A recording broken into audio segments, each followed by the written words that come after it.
What is going on? Day 3, Heavy Pour Sports, Super Bowl 60, and we have lights out legend of the San Diego Chargers, Shawne Merriman. Sir, thank you so much for joining us. Appreciate it. Thank you. And your patience that we've been getting this thing set up. But T wants to get into your background. I'm just going to jump in there. I know your time is short. Huge fan, so really appreciate your time.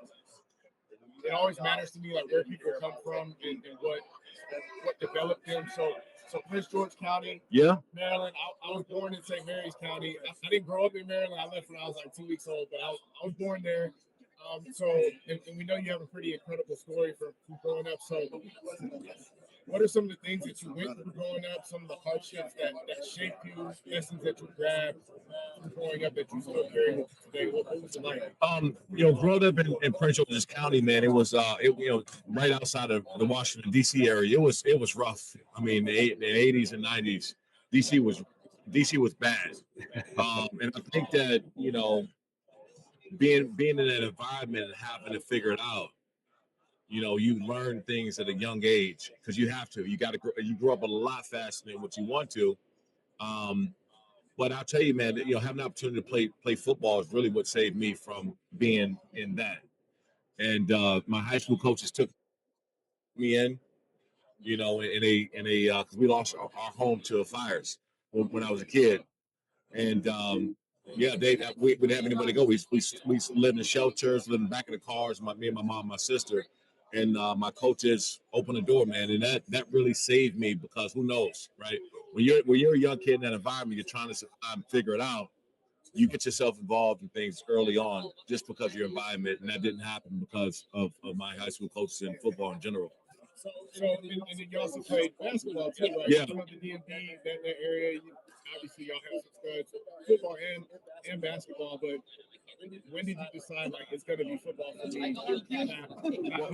So I played, around the same time, but Kevin Durant was in it.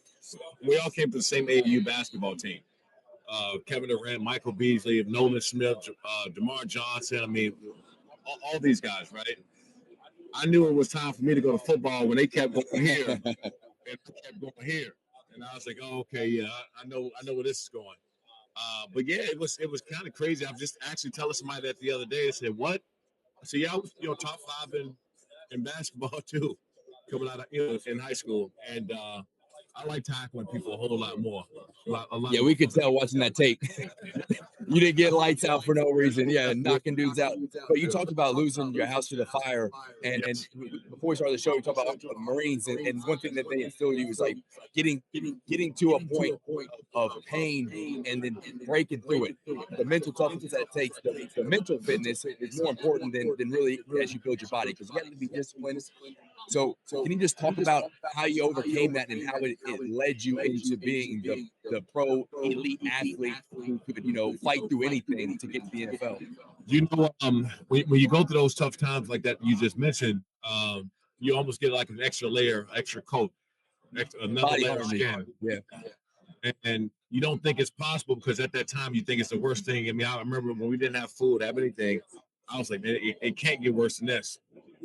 And then our house burned down and we're homeless. Yeah, it can get worse. And so when you start breaking through those what I call pain thresholds, because everybody's pain threshold is different in what they can deal with, because certain people have been through a lot of things in their life, their pain threshold is way higher than somebody who hasn't. So tough times to me may look different than somebody else having tough times. And at the time, you don't know that there's a silver lining in all of it. Something that on the other side of that pain threshold comes about, you're like, hold on, that helped me. I didn't think about it at the time. I thought it was the worst thing that I was going through, and no kid should have experienced this. And then you look back on it, it's like, man, I'm able to deal with a whole lot more. I'm able to, sustain, thresholds and delegate through things that most people can't because they'll quit. Well, I was like, it doesn't get much worse than you being homeless and hungry, right? I mean, it's just that is the bottom. The bottom, everybody said he got there. That was the rock bottom for me and for us is not having food, coming home to an eviction notice or losing your house to a fire, sleep in the back of a car with the heat on. And so, that's the bottom. I don't know how many people are going to watch this, but there's a documentary. There's a whole movie that needs to be made and spread out. We talked about that. It's funny. So him and I came up in the Marine Corps together, like from basically day one. And we've been out in the field. And we got food. It wasn't good food, but we had food. But we're out there on hikes that are miles and miles long, and the body is like hurting. But we look at each other and we're all in the same pain, and like that gets you through. It's like a wink and a smile, and like, hey, dog, we can get through this. We'll be okay. And you doing it the way you had to go through it as a kid, but then building in that locker room, I think that it's very, very similar, right? That locker room mentality you talk about, your coaches put you in, they gave you a purpose, right? And that's the thing that really gets you through. Is my purpose is maybe it was being able to provide for your family, later on with what the NFL can do. But that's what I think people need to find is what's my purpose, and then fight for it. Yeah, because listen, if you don't have a purpose, you're not gonna make it because life is too tough for it. You have to have a reason to push through whatever you're going through. You have to have a purpose to get you out of bed in the morning, because anybody, I don't care what Instagram say, these people put out there now, you do not feel like going to the gym every day. You don't feel like getting up and going to work. You don't feel like doing, and everybody's doing all this inspirational, motivational speaking. I'm like, dude, listen, 3 out of those 7 days, I didn't feel like doing it at all. Like I just didn't have the energy. Maybe you're down because you're going through something or whatever. That purpose, like, what is your purpose? That purpose is what gets you up and gets you going. So if you don't have that, you're just not going to make it. You have like a storied work ethic. So even in high school, I read somewhere that you sneak in early in the morning to work out on your own because you couldn't tolerate working out with people who had an average workout mentality. So we're finding from what you find, that has to be where that work ethic origin. Yeah. Right? Is it your mom and your sister? Your purpose at the time helping you drive you to the gym at 4 a.m. In high school. Yeah, what happened was when I moved in with my high school coach, when they took me in when we lost our home. You remember coaches and teachers and all, they would get there super early. So when we go there another hour and a half early, that he would take me so I can work out. And I'll go get my own workout in before everybody else because and I'll still do the other workout. But all the laughing and joking and playing around. I'm like, dude, I'm trying to get right to work and get out of here, right? But I think solely for me is when you go through what I went through, you got two directions. Either you're a victim, you're crying about your circumstances, or you use that to get out of whatever situation you're in. And I chose this over here. I use that with what you're going through, and when you're able to turn anything that happens to you into something positive like that, you're unstoppable because it doesn't matter what happens because you found a way to use that. It's your gasoline, it's your fuel to get you to the next step of your life. Yeah, it's powerful. It's a powerful message. Before we got on, you were talking about this new deal that you signed. You got a coat drive in Maryland and also a new media deal you're doing. Yeah, I was telling you, we're talking about the homeless and me being homeless growing up. And my sophomore year at University of Maryland, I started a coat drive, a winter coat drive. Because I remember how cold it was out in DC, like the blizzards in '96. I mean, it was crazy, freezing. And when we lost our home, I remember being outside, and me and my sister, we got on like double socks, and we couldn't afford gloves, and we had 3 or 4 sweatshirts because we couldn't afford a coat. And I was like, you know what? I don't ever want another kid feeling like we did that. There was one particular day we were just out there freezing cold, and yeah, I started the coat drive, and over the 23 years, we've gotten over 40,000 coats. And yeah, for my MMA promotion, Lights Out Extreme Fighting, we just launched a partnership with ESPN Latin America, which football always going to be king here in the States. But when you get outside the country, it's 2 things really: it's soccer and this combat sports. And so we're really happy that we get a chance to be global now. And our third guy who's been with us, he couldn't make it. He's our guy. He loves fighting, so that's something that when we do shows, he talks about that. So what platforms does it go through? Can you stream it in the States if you want to watch it? Yeah, we're on the States. We're in the UFC Fight Pass and Fubo, Amazon Freevee, and Pluto Swerve Combat. We got a bunch of distribution, and if you can look down to your TV, you got to put Lights Out Extreme Fighting. We're probably going to pop up somewhere. But for us, being global, seeing all Latin American countries in the world has been cool. You get in the ring? You look like you can still play. I know you can't really see it on the TV. This dude is massive. I still like to train and spar, but mainly for health, mental health, physical health. And I can't hit anybody anymore, man. I needed something to hit. Well, I've been around the sport 20 years and been sparring and working and just really staying with it, for the next steps. You mentioned starting to coach at Maryland. I'm a Tennessee fan, and a lot of our folks are Tennessee fans. So, can you talk about why did you choose Maryland? Yeah. Did you almost go to Tennessee like Fred? Yeah. Right now when you say yes. But. Yeah. So I was offered by Tennessee. Now it was Tennessee, Miami, or Georgia. Those are the other ones I would have went to if I didn't go to the University of Maryland. But I grew up 25 minutes from the school. And what happened when I was growing up, there was a big name player, which we had some coming out of Maryland or the DMV area, DMV area in general. They would go somewhere else. They would go to Miami. They would go to Florida State. They would go to Florida. And I was like, you know what? I'm gonna be one of the first ones to stay home. Like, you can be a big name here, 4 or 5 star recruit ranked in the country and stay home. And I did just that. And you kind of paved the way because Vernon Davis follows, and Torrey and Stephon. You might have a Super Bowl champion this weekend. Yeah, absolutely. Can you talk to us about what? I know you got like a year or two on Vernon. I think. Yeah. Those practice, like we got 2 freaks major on either side. So me and Vernon the same age, but I was a year ahead of him. So I was like 2 years ahead of my year that I was supposed to be in. And those practices were epic. We still talk about it all the time because I watched him come in only playing 2 years of football in high school and not really knowing how to play football yet, just a freak athlete.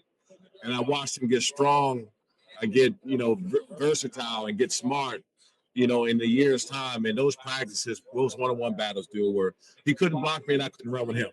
That's what it was. He couldn't block me, but I could not run. I could not run with him, man. That dude was a horse. Yeah, I can imagine. Yeah. I played D2 ball, so we had some guys who could play, but we didn't have, Shawne Merriman and Vernon Davis. Yeah. I can imagine. But those, that's that iron sharpens iron. Yeah. That's why you guys are so good, because you go against the best. Every day. Probably made game time seem a little. Did were cakewalk. Yeah. I mean, by the time I got to the games, I'm like, now the only difference is I had to go against Vernon every day. And when I got to the NFL, that was Antonio Gates. So Antonio Gates had no let up at all. Yeah. So you want to talk about getting out to the league? I mean, I'll ask him there. So I mean, the pinnacle of the sport is getting to the league. You played for the Chargers, and you come out of the gates. What was it? Defensive rookie of the year, and second team All Pro. First team candidate. First team All Pro second year. So like immediately out of the gates, you're a stud. I guess you gotta have God-given talent, right? And you talk about the middle between college to pros. It's a massive jump. Can you just touch on what it was? Was it a big jump? It wasn't for me because I played like a gritty position in college where I had to like be a man. Yeah. I had to take on double teams. I had to run with running backs. I had to run out the backfield. I had to cover Vernon on the seams and 7 routes down the field. So I did everything. When I got to the NFL, they were like, "Oh yeah, go get the quarterback." That's it. Okay. You make that's all I did. Yeah. Okay. And I was doing that 80% of the time, and I was dropping only like 20% of the time I had to cover. And then the NFL is about making plays. It's about making plays, not necessarily just a system. You got a pass rush and go get the quarterback. You go get the quarterback first, and everything else is second. So it almost simplified things for you a little bit. Big time. That's interesting because you always hear about someone talk about their welcome to the NFL moment, and you're like, I'm just built for this. Yeah. I'll tell you, it wasn't even the speed of the game or anything I had to adjust to. It was the older vets who's been around for 7, 8 years who knew that I watched film, and when they watched film on me, then I started to learn what they were looking at. So it gets more of the intellectual part of football that I had to learn. Physical, you threw me on the field, and I was like, all right, I got this part. But learning how to watch film and becoming a pro is something I had to learn. Yeah, T, go ahead, close us out.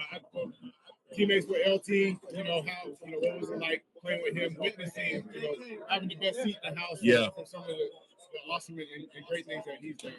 Dude, it was I think you said the best. I had the best seat in the house, and to watch him up close, and everybody else got a chance to see LT on Sundays. You know, I got to see him do these things on Wednesday in practice. We were like, what? But you got so accustomed to see him doing these things that it just became normal. Anytime, it's like, well, of course he just broke off an 80-yard run. Yeah, he just did it on Wednesday. He just did that same jump cut in practice. I just saw it 3 or 4 days ago. One thing that we always did in college, we raced. Like everybody wants to know. So I'm rewinding a little bit, but did you guys do that, or was it just unfair? Like everyone's like, well, we know Vernon's the fastest. Like, yeah, you're not running with Vernon, and neither did I want to either. I was forced to have to run with Vernon. And then we had one of the best, if not the best, strength and conditioning coach in the country, in Dwight Galt, who ended up going to Penn State right after. So, yeah, we were on something else at Maryland. Everybody was strong. So how with football being significantly more of a passing game now? Yeah.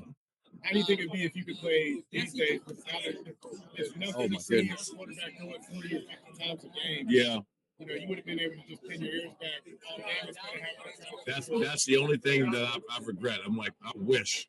Who knows? I mean, back when I played, Kansas City, you lined up to play them twice a year. They've run the ball 30 plus times. It's a given.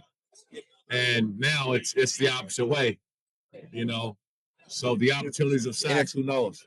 NFL, you're gonna have to change rules again with this dude still on the field. Quarterbacks just franchise QB just out for games against Shawne Merriman, smacks him in the mouth. I'm playing for free with all the fines I've been racking up. Yeah, go ahead. Quarterback that you could have got one more sack.